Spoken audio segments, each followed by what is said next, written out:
Asha Renée walked into the executive penthouse of Severin Tower not with a silver platter, but with a cracked tablet and a delivery bag, because if she was going to save a falling king, she'd do it in the uniform he usually ignored. The billionaire waited behind a desk of obsidian, dangerously exhausted, with a dragon tattoo creeping up a neck that looked ready for the noose.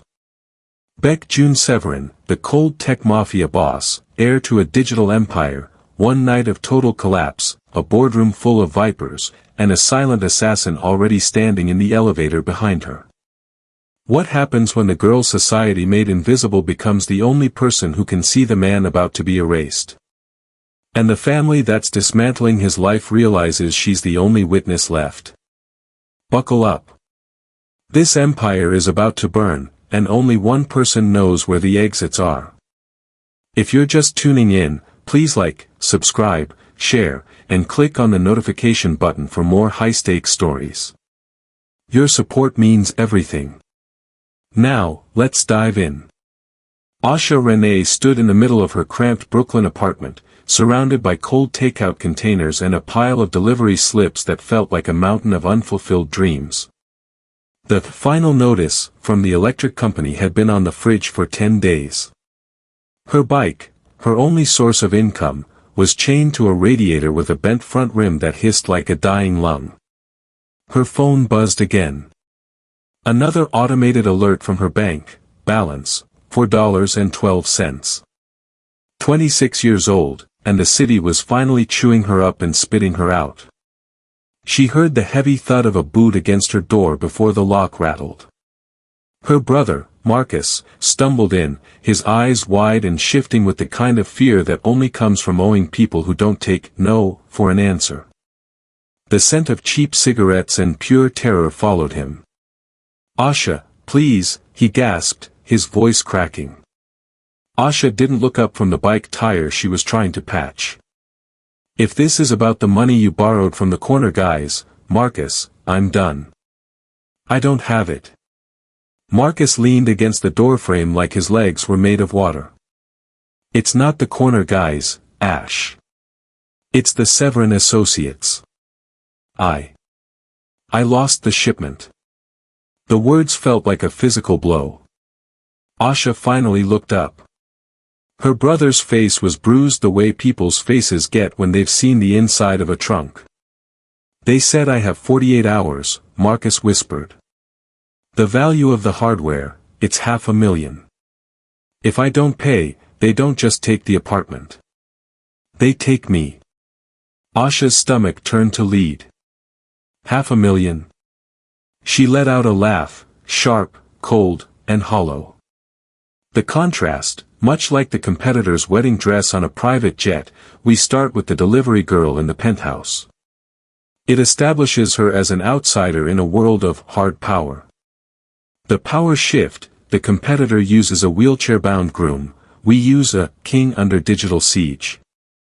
Both figures are powerful but currently vulnerable, creating a need for the protagonist. The stakes: the competitor uses a $3 million gambling debt, we use a $500,000 lost shipment involving the very man she is about to save.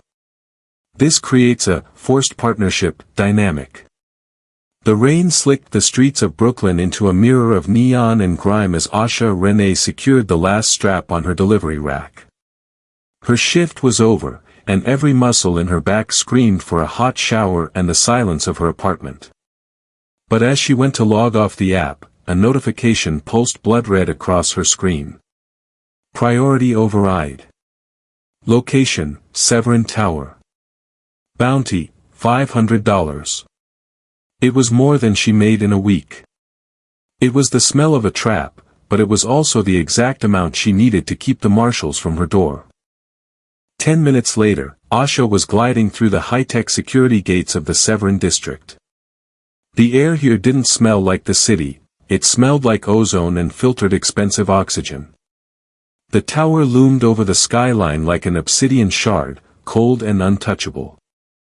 Usually, delivery drivers were diverted to the basement loading dock, but the digital pass on her phone buzzed with a rare, gold-level clearance that sent her straight to the express elevator. As the lift ascended in a silent, stomach-dropping rush, Asha adjusted the crossbody strap of her uniform. She checked the package, a small, heavy metallic case no larger than a book. It felt cold, vibrating with a low-frequency hum that made her skin crawl. The doors slid open to a penthouse that looked more like a command center than a home. The lighting was dimmed to a bruised purple, and the walls were lined with floor-to-ceiling monitors. But the silence was wrong. It wasn't the peaceful quiet of luxury, it was the suffocating stillness of a tomb. Asha stepped onto the plush carpet, her sneakers making no sound. In the center of the room, seated behind a desk carved from a single block of volcanic stone, was Baek Joon-Severin. He didn't look like the titan of industry she'd seen on the news. His tailored jacket was discarded, his sleeves rolled up to reveal forearms corded with tension. His head was bowed, a hand pressed to his temple, and even from the doorway, Asha could see the dark ink of the dragon tattoo on his neck pulsing with the rhythm of his racing heart. On the screens behind him, massive cascades of red data were falling, a digital landslide. "I told you to leave," Joon-Severin growled, his voice a gravelly wreck. He didn't look up. He thought she was one of his fleeing staff. "The ship is sinking. Go save yourselves." "I'm just the delivery girl," Asha said, her voice steady and resonant in the hollow room. He froze. Slowly, he lifted his head, his tired, sharp eyes narrowing as they landed on her. He looked at her uniform, then at the metallic case in her hand, and finally at her face. Skepticism and exhaustion warred in his gaze. "You're late," he snapped, the arrogance a thin mask for the desperation underneath. "I'm exactly on time," Asha replied, stepping closer. As she reached the desk, a tiny, amber light on the wall behind him began to flash, a silent alarm that only someone used to watching for trouble would notice. The elevator she had just stepped out of began to move again. Someone was coming, and they weren't bringing a delivery. Joon-Severin stared at the metallic case Asha had placed on his desk as if it were a ticking bomb. He didn't reach for it. Instead, he leaned back, his rigid posture straining the seams of his designer suit. "Leave it and get out," he said, his voice cutting through the hum of the failing servers. "My security will process your payment. You shouldn't have been allowed up here anyway. Your security is currently busy deleting their own digital footprints," Asha said, her voice remaining impossibly calm. She didn't move. She stood her ground, her silhouette sharp against the purple glow of the room. "And if you're waiting for the men in the lobby to check my credentials, don't bother. They've been on a loop for the last 3 minutes. Someone didn't just hack your bank accounts, Mr. Severin. They've hijacked your eyes and ears." Joon-Severin's hand dropped from his temple. The dismissal in his eyes flickered, replaced by a sharp, predatory focus. He swiped a hand across a glass interface, pulling up the lobby feed. It showed 2 guards standing perfectly still, nodding to a passerby. He tapped the screen. The guards nodded again. The exact same frame, repeating in a seamless, ghost-like cycle. "The silent alarm behind you is pulsing at 3-second intervals," Asha continued, pointing a gloved finger toward the amber light. "That's not a malfunction. It's a bypass. In about 60 seconds, the express elevator is going to open, and the men inside won't be wearing uniforms." Joon-Severin surged to his feet, the movement so sudden it sent his heavy chair skidding back. He looked at the screens, his empire's lifeblood, then back at the woman in the practical delivery vest.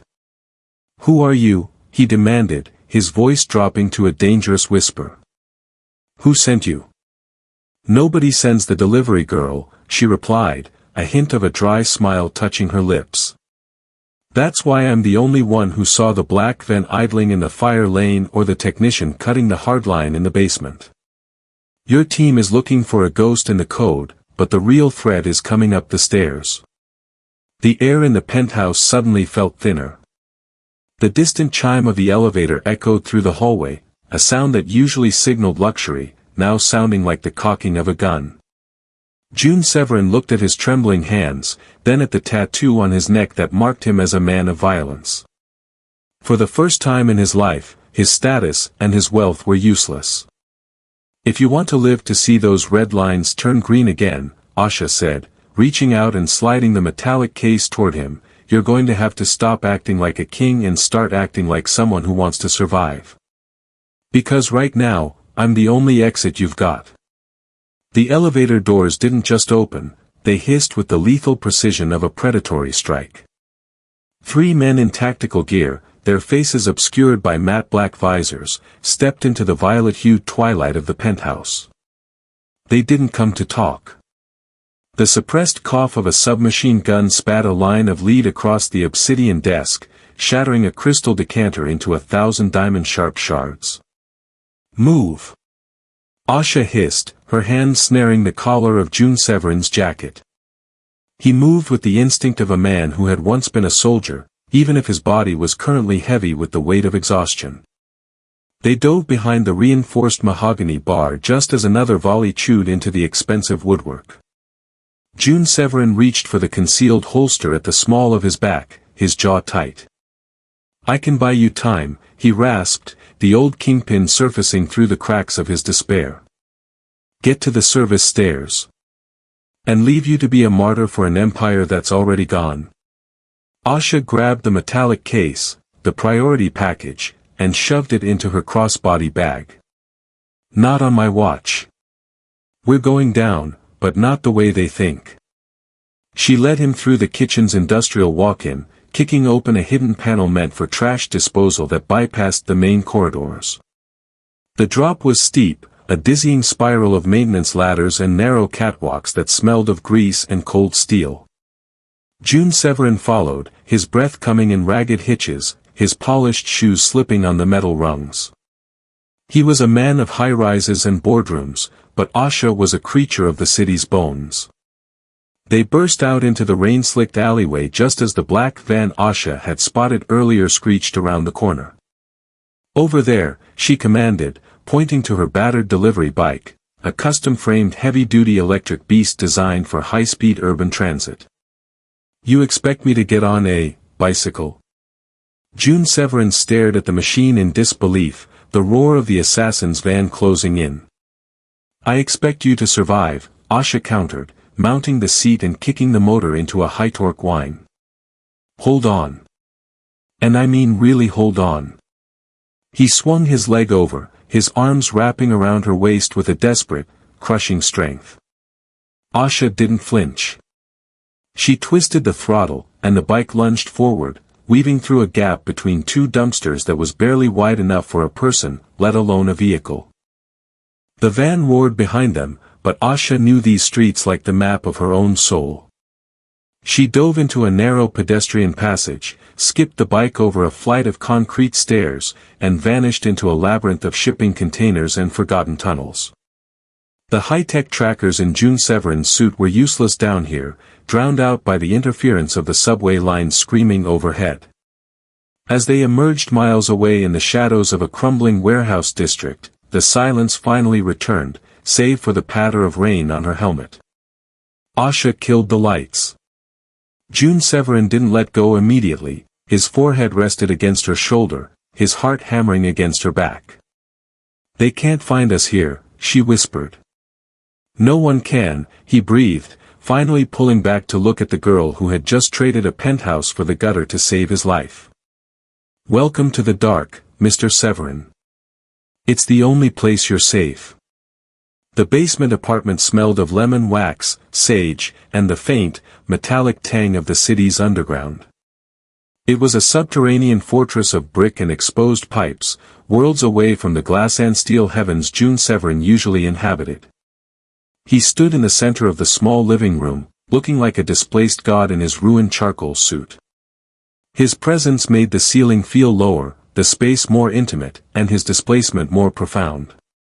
Asha tossed her keys onto a wooden bowl and immediately moved to a concealed cabinet, pulling out a first aid kit. "Sit," she commanded, pointing to a thrifted velvet armchair that had seen better decades. Joon-Severin didn't sit. He reached into his pocket and pulled out a gold-plated clip holding a thick stack of high-denomination bills. This place is inadequate. We need to move. I have accounts in the Caymans that my cousin hasn't touched yet. We can buy a secure house in the hills by morning. Asha paused, a roll of gauze in her hand, and looked at the money as if it were a handful of dead leaves. That gold clip won't get you a bottle of water in this neighborhood, Mr. Severin. Out there, the people watching the corners don't care about your offshore accounts. They care about who you know and who you've helped. Right now, you're just a target in expensive fabric. He bristled, the old arrogance flickering in his tired eyes. I am the head of the Severin lineage. I have resources. You have enemies, Asha countered, stepping into his space. She reached up, her fingers grazing the edge of his collar to inspect a graze on his neck near the dragon tattoo. He went still, his breath hitching as the scent of her cocoa butter skin cut through his adrenaline. In this zip code, old money is a ghost story. Here, we trade in respect. And you? You're starting at zero. She forced him down into the chair, her touch firm but surprisingly gentle. As she began to clean the scrape on his temple, the reality of his situation finally seemed to settle over him. The sounds of the world above, the rhythmic thrum of the subway, the distant shout of a street vendor, the hiss of the rain, felt like a barrier protecting him from the digital hounds at his heels. Joon-Severin looked up at Asha, seeing the calm focus in her eyes, a sharp contrast to the betrayal that had shattered his world. For the first time, the man who owned half the city realized he was completely dependent on a woman the city ignored.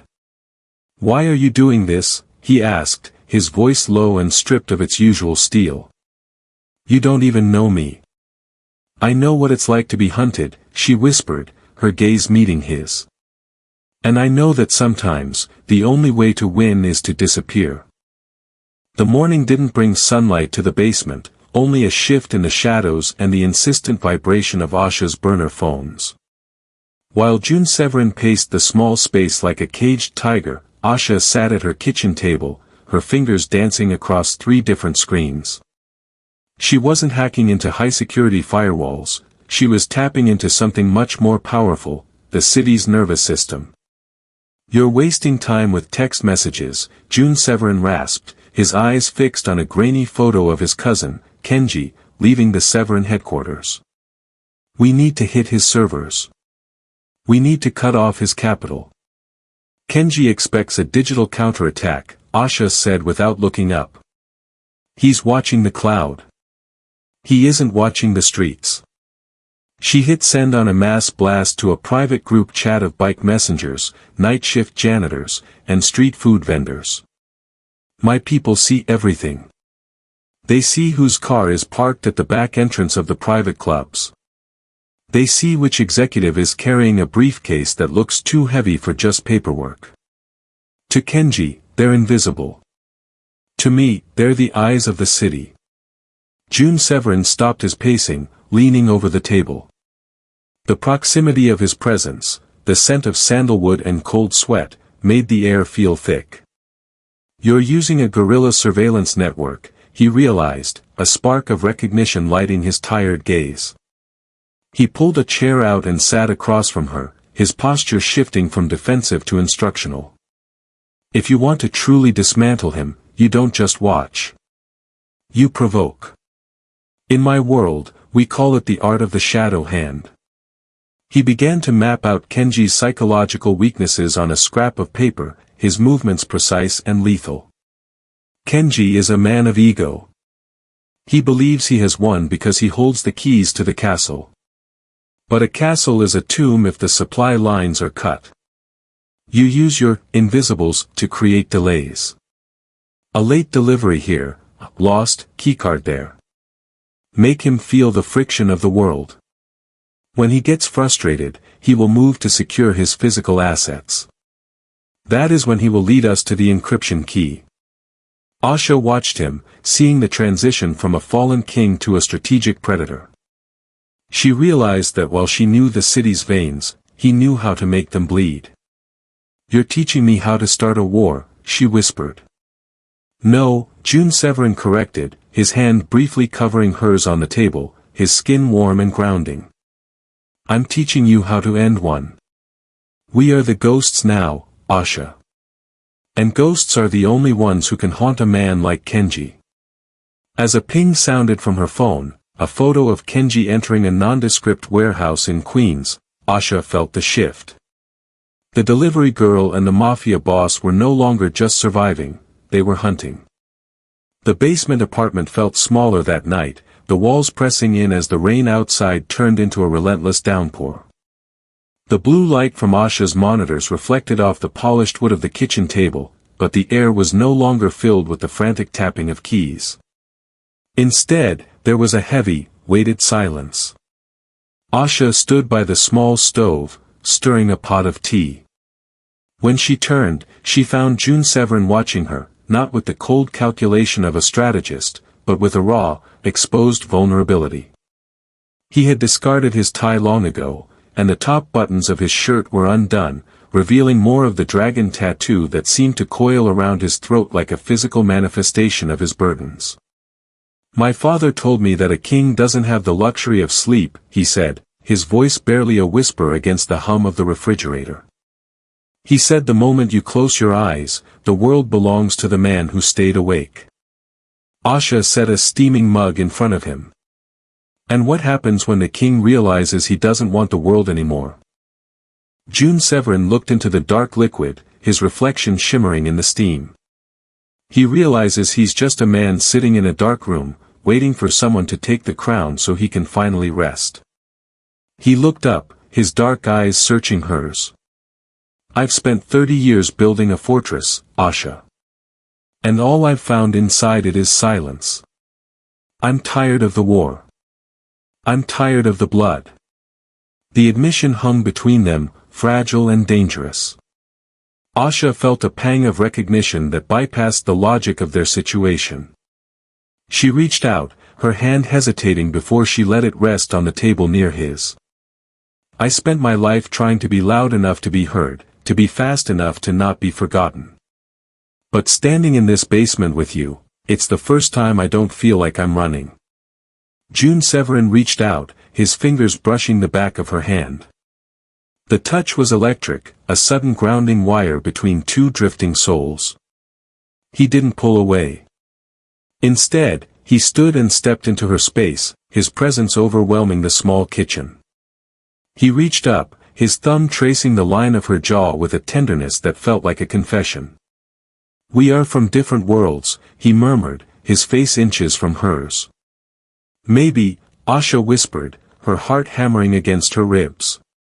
"But the view from the bottom looks exactly the same for both of us." In that moment, the power imbalance vanished.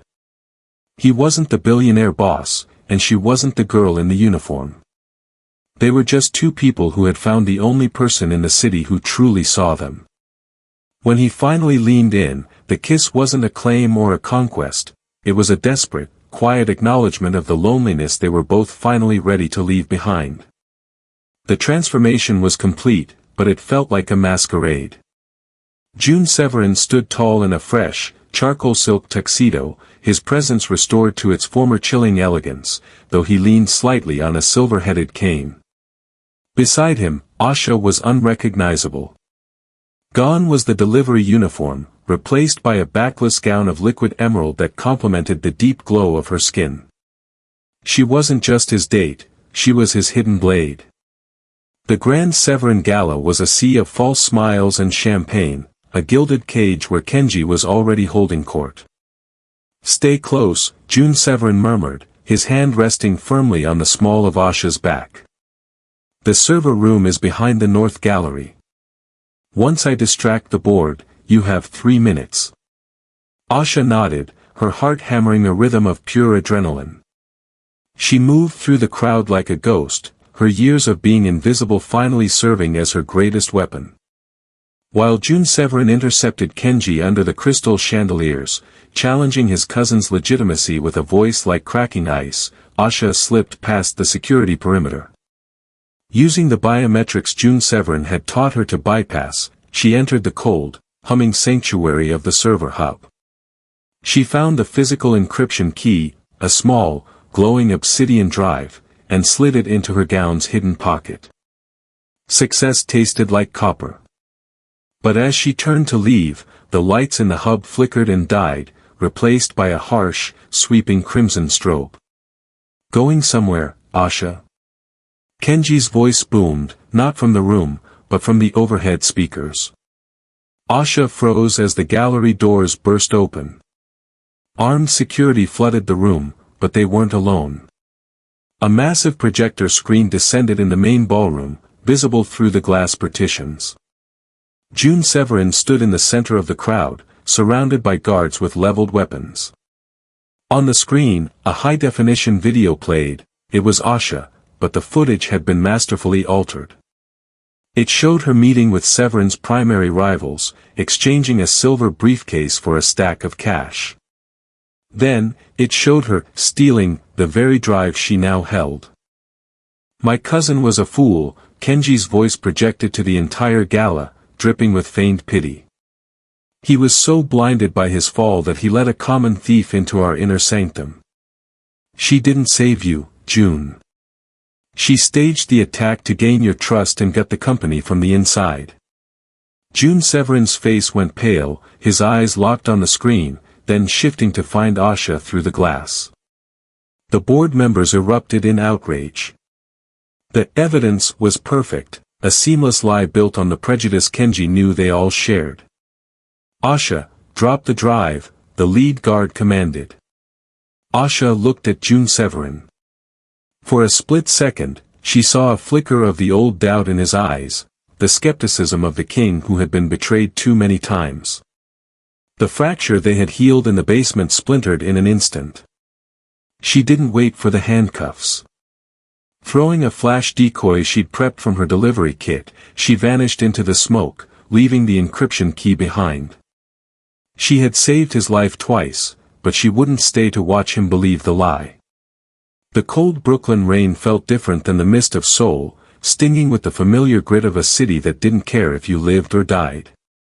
Asha stood in the shadows of the Severin Tower's service entrance, her emerald gown hidden beneath a discarded grease-stained technician's jacket. She was a ghost again, a blur in the peripheral vision of the elite, exactly where she knew how to navigate best. She didn't head for the exit. Instead, she moved upward one last time, using a manual override code she had memorized from Joon-Severin's own frantic notes. The penthouse was silent, the purple glow now replaced by the sterile white of emergency lighting.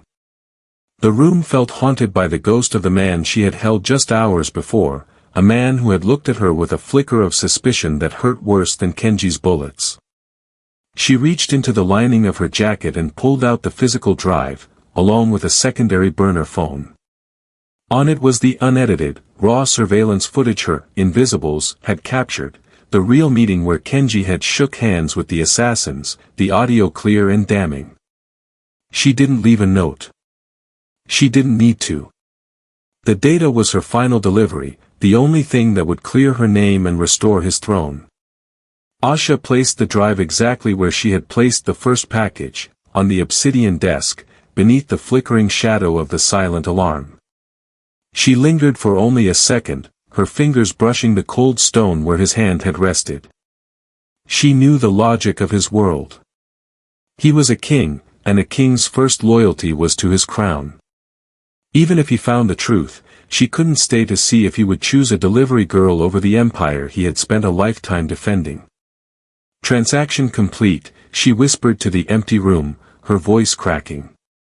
She turned and descended into the service elevator, stripping off the emerald silk until she was back in the thermal leggings and undershirt of her trade. By the time she hit the pavement, she was just another face in the midnight rush, another body moving through the rain. She picked up her battered electric bike from the hidden rack 3 blocks away and began to pedal. She didn't look back at the lights of the tower. She rode until the glass and steel gave way to the brick and iron of the boroughs, disappearing into the dark veins of the city. She had saved him, she had armed him, and now, she was letting him go. She was Asha Renée, and she had a life to rebuild in the shadows where no one could ever frame her again. 3 weeks later, the Brooklyn air had turned sharp and biting, but the rhythm of the streets remained unchanged. Asha hauled a heavy crate of supplies toward her apartment entrance, the collar of her worn denim jacket turned up against the wind. Her life had settled back into the quiet hum of survival, but the silence of her basement felt heavier now, echoing with the ghost of a man who had briefly filled the space with the scent of sandalwood and the weight of an empire. She was fumbling for her keys when a dark, sleek sedan pulled into the fire lane with a low, predatory purr. It was a car that didn't belong in this zip code, too clean, too expensive, too dangerous. Asha froze, her hand dropping to the heavy metal lock in her pocket. She expected a threat, another shadow from Kenji's failed coup. Instead, the back door opened, and a man stepped out. Baek Joon-Severin stood tall, his silhouette sharp against the crumbling brickwork of the street. He didn't have his cane, though he moved with a measured, careful grace. He was dressed in a simple black turtleneck and overcoat, stripped of the corporate armor he had worn at the gala. He looked at the cracked pavement, then at the flickering street lamp, and finally, he looked at her. The security footage was impeccable, he said, his voice carrying clearly through the city noise. Kenji is in a cell that even his money can't buy him out of. The board has been purged. The empire is stable. Asha gripped her crate tighter, her heart performing a slow, painful thud. Then why are you here, Mr. Severin? You got your crown back. The delivery is finished. Joon-Severin stepped across the sidewalk, stopping only when he was close enough for her to see the weariness and the warmth in his eyes. He didn't look like a king, he looked like a man who had finally found what he was looking for. I didn't come here for a delivery, Asha.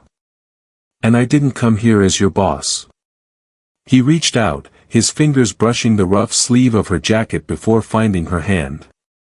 I spent my whole life surrounded by people who looked like me and spoke like me, yet I was always alone. You were the only one who saw me when I was invisible to myself. He leaned in, his forehead resting gently against hers, the world around them, the sirens, the rain, the distance, fading into nothing. I don't want a throne if you aren't sitting beside me. I'm not offering you a job or a contract. I'm offering you a seat at the head of the table. My partner. My equal.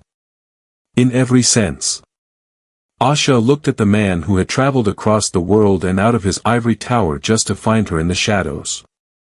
She realized then that she was done running. She dropped the crate, her fingers intertwining with his. I hope you're ready, Joon-Severin, she whispered, a small, defiant smile finally breaking through. Because I don't follow orders. I change the world. Under the dim light of a Brooklyn street, the mafia boss and the delivery girl finally stopped playing their roles, stepping out of the dark and into a future they would build together. From the penthouse to the pavement, Asha and Joon-Severin just proved that power isn't about the throne you sit on, but who stands beside you when it all burns down. But their story is just beginning. Do you think a mafia boss and a delivery girl can really make it in a world built to tear them apart? Drop a yes in the comments if you're Team Asha. If you love this journey from the shadows to the spotlight, hit that like button, subscribe, and turn on notifications so you never miss a delivery of our latest stories. Your support is the engine that keeps us running. Thanks for watching, and we'll see you in the next one.